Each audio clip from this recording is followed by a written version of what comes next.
Wala nang intro. White fuel filter, Chevrolet Colorado. Fuel filter niya located sa ilalim.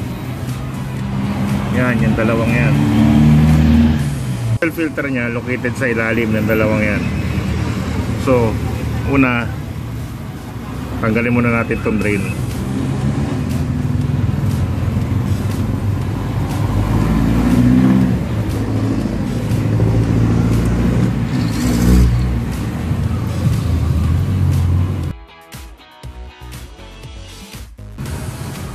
Pag wala nang lumabas, kuha ka ng 27 socket, tatanggalin yan.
Kita nyo, no?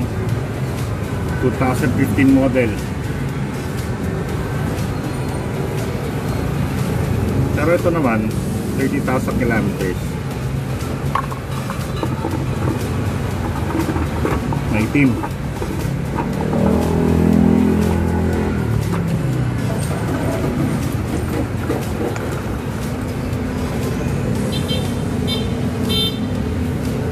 Bata natin ito ng bago.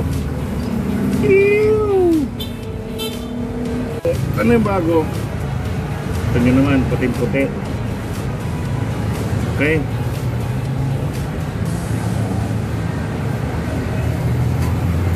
Ikot na natin.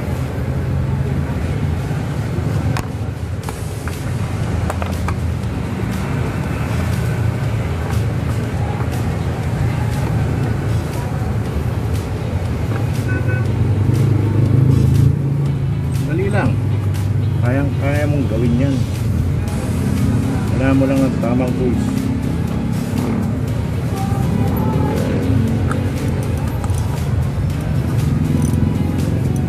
So, kita nyo naman, bago yung o-ring, color blue, sama na sa filter yan.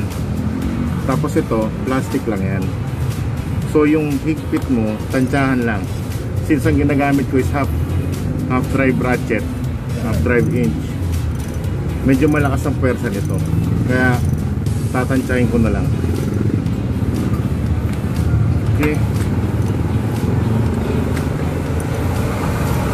After that, kabit natin yung drain plug na nahulog. Kabit natin to, balik natin.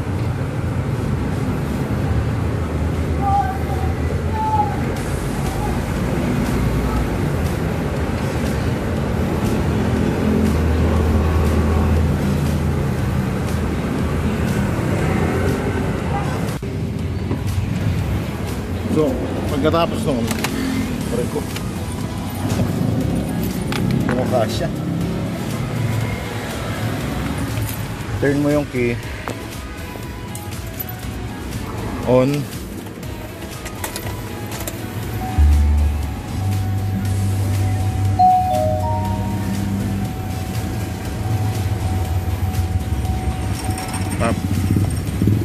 tapos off, on mo ulit, tapos off, para bumamba yung electric fuel pump nya, magkaroon ng laman yung magkaroon ng pondo yung filter housing.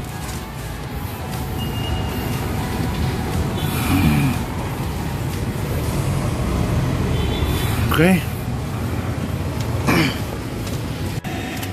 After yun, on mo muna.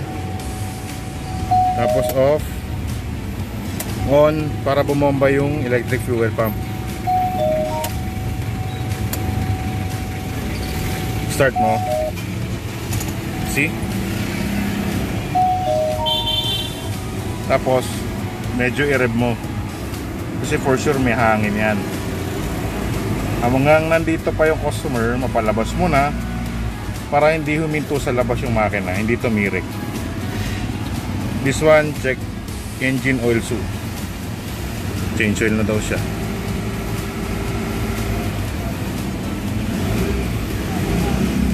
Ayan. Gumandar na, huwag mong kakalimutan mag-counter check. Hindi ka perfecto, kaibigan.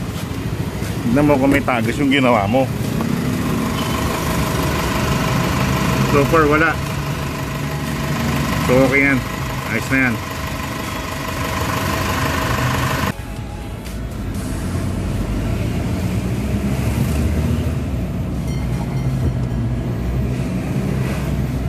Ayos, mahataw.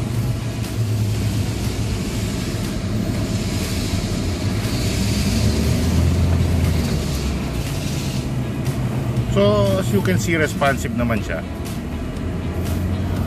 Ako sa tingin ko responsive siya. Okay siya, maganda siyang mandar, magandang malakbo. Anyway, yun lang. Tapos na. Okay? Pwede nating isoli sa mayari. Huwag na tayo magsayang ng krodo.